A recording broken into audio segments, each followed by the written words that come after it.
नमस्कार दोस्तों, education point Haridwar में आप लोगों का स्वागत है।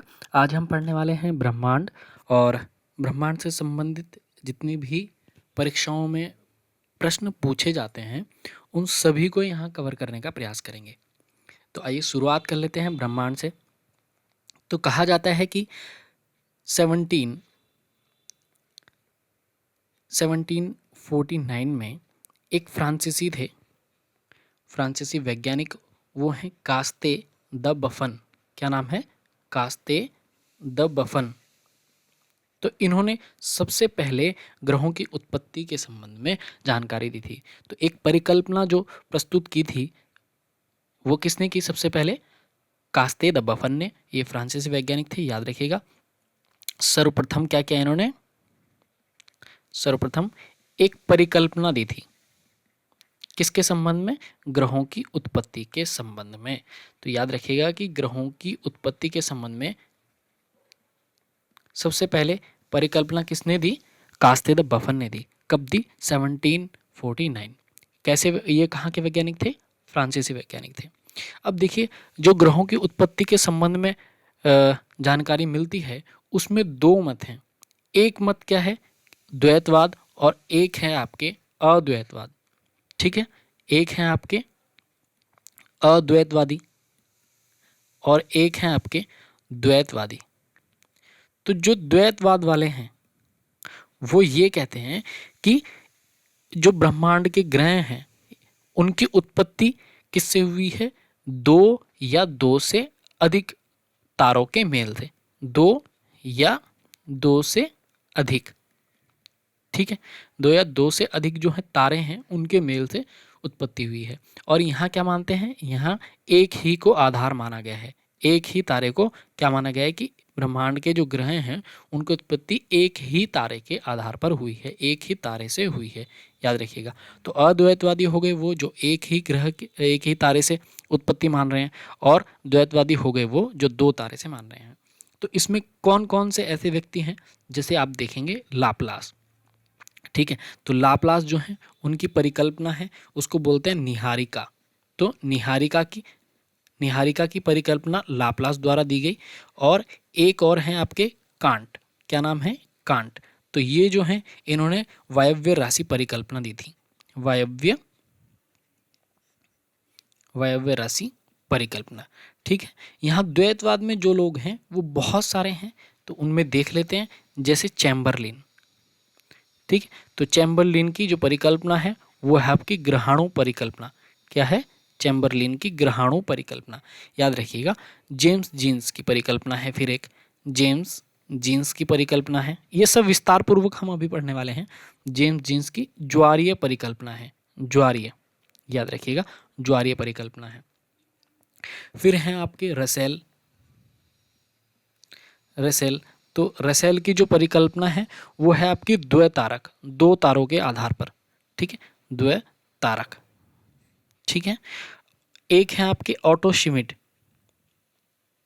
ठीक है, तो ऑटो श्मिट की परिकल्पना है एक। ठीक है, ऑटो श्मिट की अंत तारक धूल परिकल्पना। ठीक है, आइए अब और आगे बढ़ते हैं और सबसे पहले अद्वैतवाद की जो थ्योरी हैं उनको देख लेते हैं। तो आपने देखा कि सबसे पहले कांट की वायव्य राशि परिकल्पना। अद्वैतवाद पढ़ रहे हैं हम, अद्वैत वाले। ठीक है, तो इनमें कांट की है सबसे पहले, कांट की। तो कांट की जो वायव्य राशि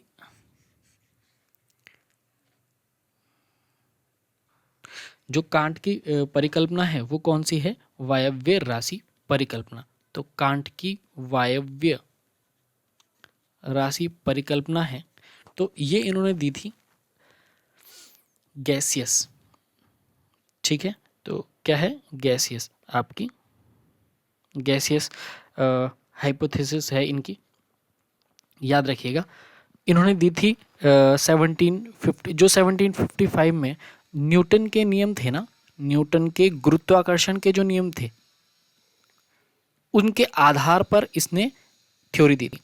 इन्होंने क्या बोला था, देखिए समझिए, इन्होंने बोला कि केंद्र अपसारित बल, केंद्र अपसारित बल का मतलब हो गया केंद्र से बाहर की ओर। जैसे ये कोई केंद्र है तो इसमें क्या, केंद्र से बाहर की ओर, तो इसको बोलते हैं केंद्र अपसारित बल।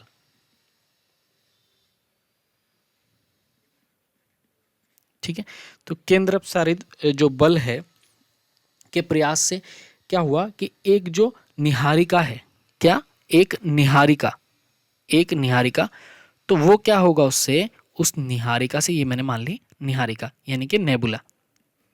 ठीक है, तो इस निहारिका से क्या हुआ, केंद्र से बाहर की ओर जो बल लग रहे हैं उनके कारण कुछ छल्ले अलग हुए। क्या, कुछ छल्ले अलग हुए। यही जो छल्ले हैं ये क्या कहलाए, ग्रह। ये क्या कहलाए, ग्रह कहलाए। समझ में आई बात कि निहारिका से कुछ छल्ले केंद्र अपसारित बल के कारण, केंद्र अपसारित बल के कारण बाहर निकले और जिसकी वजह से ये छल्ले जो हैं वो गर्म थे, ठंडे ठंडे होते चले गए और ग्रहों का निर्माण होता चला गया। ठीक है, तो क्लियर हो गया आपका कि वायव्य राशि परिकल्पना जो है वो किसकी है, आपको समझ में आ गया, कांट की है। और इन्होंने किस आधार पर दी ये परिकल्पना, ये दी इन्होंने न्यूटन के गुरुत्वाकर्षण के आधार पर। इतना मुझे लगता है आपके समझ में आ गया होगा। चलिए आगे बढ़ते हैं। तो अब जो हम थ्योरी पढ़ने वाले हैं वो है आपकी लाप्लास की निहारिका। ठीक है, तो क्या है, लाप्लास की निहारिका। तो लाप्लास की निहारिका को देख लेते हैं। ठीक है, लाप्लास की निहारिका मतलब नेबुलर हाइपोथेसिस। ठीक है, तो लाप्लास की निहारिका में ये हुआ कि जैसे ये आपकी निहारिका है, ये क्या है आपकी निहारिका, इन्होंने जो दी थी 1796 में दी थी, याद रखिएगा। लाप्लास की जो निहारिका थ्योरी है वो 1796 में दी गई और कांट के बाद दी गई थी। इन्होंने उसको थोड़ा सा चेंज किया था। इन्होंने बोला कि जो पहले एक छल्ला बाहर निकला है, ठीक है, तो क्या हुआ कि इससे पहले क्या हुआ, एक छल्ला बाहर निकला, मतलब निहारिका से एक छल्ला बाहर निकलेगा। ठीक है, और ये जो छल्ला है, ठीक है, ये जो छल्ला बाहर निकला है ये छल्ला अपने चारों ओर क्या करेगा कि अपने चारों ओर निकालेगा कौन से, 9 छल्ले। ठीक है, कौन से, 9 छल्ले निकालेगा। ठीक है, ठीक, तो 9 छल्ले निकालेगा और ये क्या करेंगे, ये एक दिशा में घूमना शुरू कर देंगे। इस छल्ले के चारों ओर ये दिशा में क्या करेंगे, घूमना शुरू कर देंगे। ठीक है, तो ये जो जब दिशाओं में घूमना शुरू कर देंगे तो यही क्या कहलाएंगे, इसके ग्रह कहलाएंगे। ठीक है, क्या कहलाएंगे, ग्रह। तो याद रखिएगा ये लाप्लास की निहारिका थ्योरी है। ठीक है, अब देख लेते हैं द्वैतवादी परिकल्पना। तो द्वैतवादी परिकल्पना में जो हम, क्योंकि अब तक तो हमने वो पढ़ लिए जो एक ही तारे के आधार पर है, अब देख लेते हैं द्वैतवादी। तो द्वैतवादी में हम सबसे पहले पढ़ेंगे चैम्बरलिन। किसका, चैम्बरलिन। तो चैम्बरलिन की जो परिकल्पना है उसको पढ़ेंगे, चैम्बरलिन एवं मोल्टन, याद रखिएगा, चैम्बरलिन एवं मोल्टन। ठीक है, तो ये 1905 में दी थी इन्होंने। तो इसमें इन्होंने बोला था कि जो निहारिका है, क्या, निहारिका, तो निहारिका से गैस के रूप में जो गैस, क्योंकि अब तक जो थ्योरी बताई जा रही थी वो गैस और तप ऐसे करके बताया जा रहा था कि वो गैस के हैं और तपे हुए हैं बहुत और बाहर आएंगे तो फिर वो ठंडे होते चले जाएंगे, इस तरीके से ग्रहों का निर्माण होगा। इन्होंने बोला कि ऐसा नहीं हुआ, ऐसा नहीं हुआ। क्या हुआ कि जो गोले जो बाहर आए हैं ना छल्ले, वो कैसे हैं आपके, ठोस हैं। कैसे हैं वो आपके, ठोस हैं। ठीक है, अब ये मैंने मान लिया सूर्य, समझिए इसकी थ्योरी आई थी। वैसे आपके पेपर में तो यही आता है कि चैम्बरलिन और मोल्टन इन्होंने जो थ्योरी दी वो कौन सी है, तो याद रखिएगा कि कौन सी है, ग्रहाणु परिकल्पना है। कौन सी है, ग्रहाणु परिकल्पना, याद रखिएगा कौन सी थ्योरी है, ग्रहाणु परिकल्पना। तो चैम्बरलिन और मोल्टन के द्वारा दी गई कौन सी है, ग्रहाणु परिकल्पना। ये मैच कराने के लिए आते हैं अक्सर, इस तरीके के क्वेश्चन कई बार यूपीपीएससी में भी उठ चुके हैं। ठीक है, तो याद रखिएगा इसमें क्या है कि जैसे ये जो है आपके सूर्य है, ठीक है, तो इसमें ऐसा बोला गया कि ब्रह्मांड में 2 तारे थे। ठीक है, क्या, ब्रह्मांड में पहले दो तारे थे, एक सूर्य तारा था और एक कोई और अन्य विशाल तारा था। ठीक है, तो ऐसा बोला गया कि एक सूर्य तारा था, एक कोई अन्य तारा था जो बड़ा तारा था, विशाल तारा था। ठीक है, अब होता क्या है कि ये भ्रमण करते हैं। ठीक है, तो जब उसके एक तारा यानी कि ये विशाल तारा, ये वाला विशाल तारा सूर्य के पास पहुंचा, जब सूर्य के पास पहुंचा तो हुआ ये कि इसकी जो आकर्षण शक्ति है, इसकी जो आकर्षण शक्ति है यानी कि सूर्य की जो आकर्षण शक्ति है, उसके कारण सूर्य के कुछ, अब जो विशाल तारा है वो सूर्य से बड़ा है। मैंने ऐसे माना कि जो विशाल तारा, इनकी थ्योरी में ऐसा माना गया कि जो सूर्य का जो तारा है वो विशाल है, विशाल तारा है। ठीक है, तो इससे क्या हुआ कि इसके जो सूर्य के जो पार्ट थे, क्या सूर्य के जो भाग हैं वो निकल कर, जो सूर्य के कुछ भाग हैं, कुछ तत्व हैं, वो निकल कर किधर अट्रैक्ट होते चले गए, इस विशाल तारे की तरफ चलते चले गए। ठीक है, और आकर्षण शक्ति के कारण क्या, विशाल जो भाग है वो बाहर निकल गया और उसी से क्या हुआ, उन्हीं से ग्रह का निर्माण हुआ। उन्हीं से क्या हुआ, वो विशाल जो भाग निकले वो क्या हुआ, उनका विशाल जो भाग निकला वो आकर्षण शक्ति के कारण उन्हीं की वजह से क्या हुआ कि ग्रहों का निर्माण हुआ, ऐसा इन्होंने बोला। तो याद रखिए, ग्रहाणु परिकल्पना किसकी है, चैम्बरलिन और मोल्टन की है। इसमें क्या था कि दो तारे थे, एक सूर्य तारा था, एक विशाल तारा था। अब विशाल तारा की आकर्षण शक्ति जो ज़्यादा बड़ा होगा उसकी आकर्षण शक्ति ज़्यादा होगी, तो आकर्षण शक्ति विशाल तारे की ज़्यादा थी, तो इसलिए सूर्य के कुछ असंख्यक भाग निकल कर बाहर निकले और बाहर निकलने के बाद में वो आपस में मिलते चले गए और यही क्या हुए कि इसी के कारण जो है ग्रहों का निर्माण हुआ। ठीक है, पृथ्वी की उत्पत्ति हुई, संरचना हुई, वायुमंडल की उत्पत्ति हुई और महासागर, महाद्वीप, इस तरह के जो है पर्वत आदि का निर्माण हुआ। ये ऐसा बताने की इन्होंने कोशिश की है, किसने, चैम्बरलिन और मोल्टन ने, याद रखिएगा। ठीक है, अब आगे देखते हैं। तो जेम्स की है, जेम्स जीन्स की एक परिकल्पना है, याद,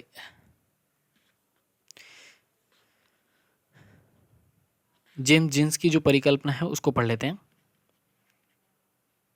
जेम्स जीन्स की परिकल्पना, ठीक है, तो इन्होंने जो परिकल्पना दी थी वो दी थी आपकी 1919 में, 1919 में ये परिकल्पना दी थी। फिर इसी को थोड़ा सा आगे बढ़ाया जेफरीज ने।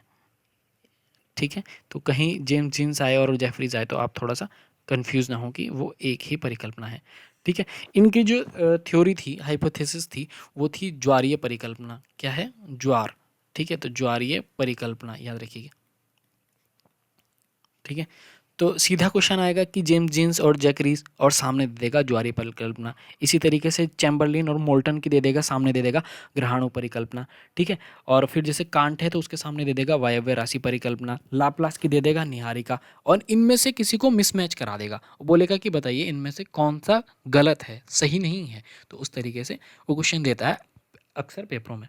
ठीक है, तो थोड़ा सा आपको इनके बारे में पता होना चाहिए, मैं इसलिए बस समझाने का एक प्रयास कर रहा हूँ। देखिए, जैसे यहाँ है, यहाँ सूर्य है।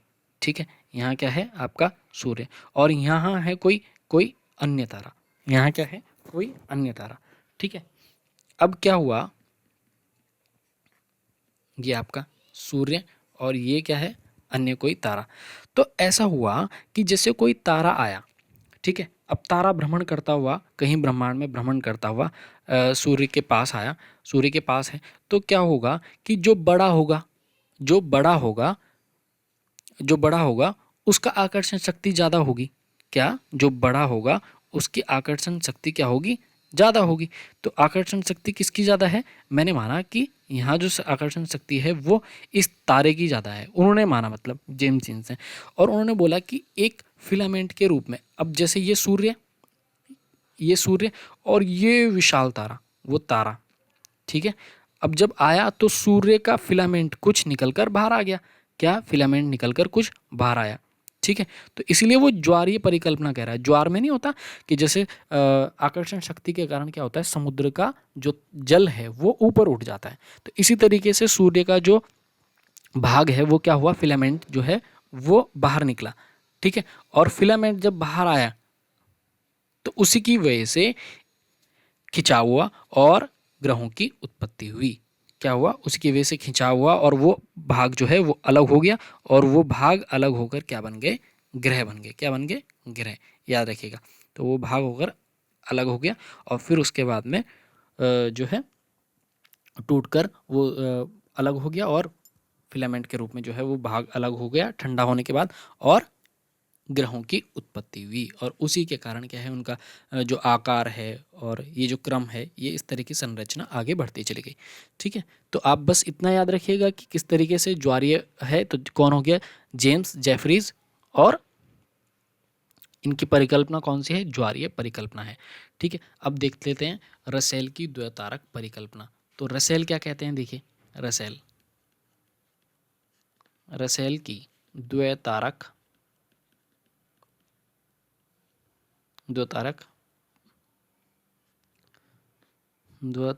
परिकल्पना। तो इसमें क्या है, इसमें रसेल जो बताते हैं,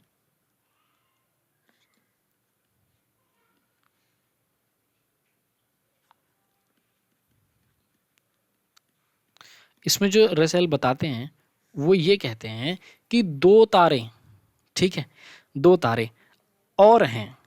ठीक है, क्या हैं, दो तारे और हैं। जैसे इन्होंने ये जो परिकल्पना दी, उसके आधार पर मैं आपको कुछ चीज़ें समझा रहा हूँ। देखिए, जैसे यहाँ है आपका सूर्य, यहाँ क्या है, सूर्य, और इसी के पास कोई दूसरा तारा था। ठीक है, उसको बोला साथी तारा। ठीक है, साथी तारा, कोई दूसरा तारा। अब कोई ब्रह्मांड में एक और तारा कहीं से विचरण करता हुआ, घूमता हुआ इनके पास आ गया, कोई अन्य तारा। ठीक है, इसके पास आया। अब जैसे इसके पास आएगा, यानी कि साथी तारे के पास आएगा, तो इसका जो फिलामेंट है, इसका जो कुछ भाग है, वो क्या होगा, इस तारे की तरफ क्या होगा, अट्रैक्ट होगा, क्योंकि ये जो तारा है, ऐसा कहा गया है कि बड़ा तारा है। ठीक है, किसने बोला, ये रसेल ने। ठीक है, तो रसेल की द्वैतारक, दो तारों की परिकल्पना है। याद रखिएगा, सूर्य से अलग जो है वो दो तारों की परिकल्पना है।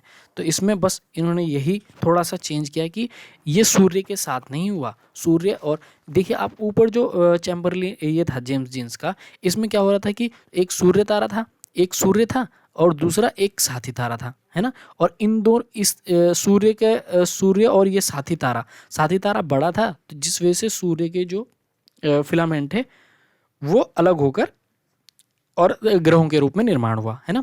और जबकि यहाँ क्या है, उन्होंने बोला कि एक सूर्य है, एक साथी तारा है और एक अन्य तारा है, कोई थर्ड। ठीक है, तो इस बार जो अलग होंगे ना, वो फिलामेंट निकलेगा, वो किससे निकलेगा, साथी तारे से निकलेगा। याद रखिएगा कि साथी तारे से निकलेगा। ठीक है, तो यहाँ सूर्य के बारे में कोई बात नहीं है। ठीक है, सूर्य से सिर्फ वो ग्रह, वो बाद में चक्कर लगाना प्रारंभ कर देंगे, बस ये बात है। परिकल्पना मतलब परिक्रमा करना शुरू कर देंगे। तो याद रखिएगा रसेल की द्वैतारक परिकल्पना, इस तरीके से आपको याद भी रहेगा। अब देख लेते हैं ऑटो स्मिथ की जो अंतःधूल तारक परिकल्पना है, तो उसको भी थोड़ा समझ लेते हैं। आपके थोड़ा सा रहेंगी याद, तभी याद रहती हैं, थोड़ा सा आप उनके बारे में समझ लीजिए। अगर आपका ऑप्शनल है तब आपको ये सब चीज़ें डिटेल में पढ़ने की ज़रूरत होती हैं। तो ऑटो स्मिथ की अंत तारक धूल परिकल्पना, तो ऑटो स्मिथ की कौन सी है, अंत तारक, बस ये याद रखना है आपको। ठीक है, तो इन्होंने वैसे कब दी थी, 1943 में दी, याद रखिएगा 1943 में इन्होंने दी। इन्होंने बोला कि जो ग्रहों की उत्पत्ति है, जो ग्रहों की उत्पत्ति है, जो ग्रहों की उत्पत्ति हुई, वो कैसे हुई, धूल और गैस के कणों से। कैसे, धूल और गैस कणों से मिलकर हुई है। किसने माना ये, ऑटो स्मिथ ने माना है। ठीक है, तो ऑटो स्मिथ ने बोला कि भाई धूल और गैस के कणों से मिलकर हुई है। इसमें इन्होंने बोला कि जो सूर्य है वो आकाश गंगा के करीब से गुजर रहा था। तो अब क्या हुआ कि आकर्षण शक्ति से कुछ गैस और बादल जो हैं, क्योंकि बादल भी धूल गैस आदि के से मिक्स होकर बने हुए हैं, तो वो क्या हुआ कि जैसे आकाश गंगा के पास से गुजर रहा था, तो कुछ धूल गैस और उसके जो कण हैं, वो, जैसे मैं डायग्राम से समझाने की कोशिश करता हूँ, ये है आपकी आकाशगंगा। ठीक है, और ये है आपका सूर्य। देखिए मेरी ड्राइंग बहुत अच्छी नहीं है, तो इसलिए आप अगर इसे नेगलेक्ट कर दें तो ज़्यादा सही है। मैं बनाने की कोशिश तो करता हूँ लेकिन बनता नहीं है। तो ये है आपकी, ये मैंने मान लिया कि ये है आपका सूर्य, ठीक है। तो ये क्या हुआ कि जैसे ये परिकल्पना कर रहा था तो क्या हुआ कि इसमें क्योंकि धूल गैस के कण थे, ठीक है, धूल और गैस से ही तो बनी हुई है ना ये, धूल और गैस और बादल यानी कि मेघ, ठीक है। तो वो इसकी तरफ अट्रैक्ट हुए क्योंकि ये क्या कर रहा है, परिकल्पना कर रहा है, ठीक है। तो जैसे परिकल्पना कर रहा था तो वो अट्रैक्ट हुए और वो जो गैस के कण हैं वो इकट्ठे होते चले गए। आपने देखा ना कि छोटे जो कण हैं वो बड़े कणों से चिपकते चले जाते हैं अगर गति कर रहे होते हैं। तो इसी तरीके से क्या हुआ कि हल्के पदार्थ जो हैं वो भारी पदार्थों से चिपकते चले गए, ठीक है। और चिपकते चले गए तो फिर वो सूर्य के साथ में, जैसे ये वाले हैं, ये छोटे कण, ये छोटे छोटे कण इस कण पर चिपक जाएंगे। जैसे अगर मैं यहाँ बताऊँ, ये है और ये छोटे छोटे कण हैं, धूल के कण, ठीक है, ये सब परिक्रमण कर रहे हैं। तो क्या होगा कि जो छोटे कण हैं ये बड़े कण से चिपक जाएंगे और इसी तरीके से बड़े ग्रह का निर्माण हुआ और फिर वो बड़े ग्रह जो हैं वो सूर्य की परिक्रमा करने लग गए। ऐसे परिकल्पना नहीं, ठीक है। तो वो क्या करने लगे, सूर्य की परिक्रमा करने लगे, ठीक है। तो यही क्या है आपके धूल गैस से जो संबंधित थी वो है आपकी ऑटो स्मिथ वाली थ्योरी, ठीक है। अब देख लेते हैं जो अगली है आपकी हाइपोथेसिस, वो है आपकी फ्रेड होयल और लिटिलटन की अभिनव तारा परिकल्पना।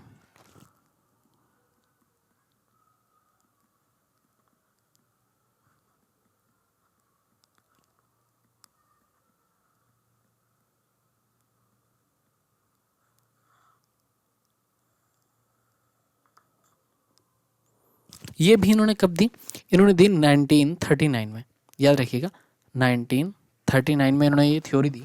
इसमें इन्होंने क्या बोला कि एक बुक थी इनकी ना, उसमें लिखा है ये सब, तो उसका नाम है नेचर ऑफ यूनिवर्स। याद रखिएगा क्या है बुक का नाम, नेचर ऑफ यूनिवर्स, ठीक है। इसमें इस बुक में इन्होंने ये बात बताई है कि भाई जो ग्रह हैं उनकी उत्पत्ति दो नहीं बल्कि तीन तारों से हुई है, ठीक है। क्या हुआ कि उनकी उत्पत्ति दो नहीं तीन तारों से हुई है। देखो सूर्य है, उसका साथी तारा है और पास आता हुआ कोई और तारा है, ठीक है। तो इससे क्या हुआ कि जो सूर्य है, अब सूर्य तो यही है, अब इसका कोई साथी तारा है, ठीक है, और कोई एक अन्य तारा है, ठीक है। तो जब ये परिक्रमा कर रहा था तो परिक्रमा करते हुए टाइम क्या हुआ कि इस तारे की ये जो साथी तारा है और ये जो अन्य तारा है, इस तारे की क्या हुई, आपस में टक्कर हुई और टक्कर से क्या हुआ कि एक विस्फोट हुआ और कुछ पदार्थ, जो पदार्थ हैं वो अलग हो गए और वही पदार्थ जो हैं क्या कहलाए, ग्रह कहलाए, ठीक है। तो ये जो परिकल्पना है ये फ्रेड हॉयल की है और कब दी गई इन्होंने, 1939 में। याद रखिएगा कि अभिनव तारा परिकल्पना है, ठीक है। तो इस तरीके से आपका जो है आज का ये वीडियो कंप्लीट होता है। एक बार मैं आपको स्टार्टिंग से बता देता हूँ कि हुआ क्या था।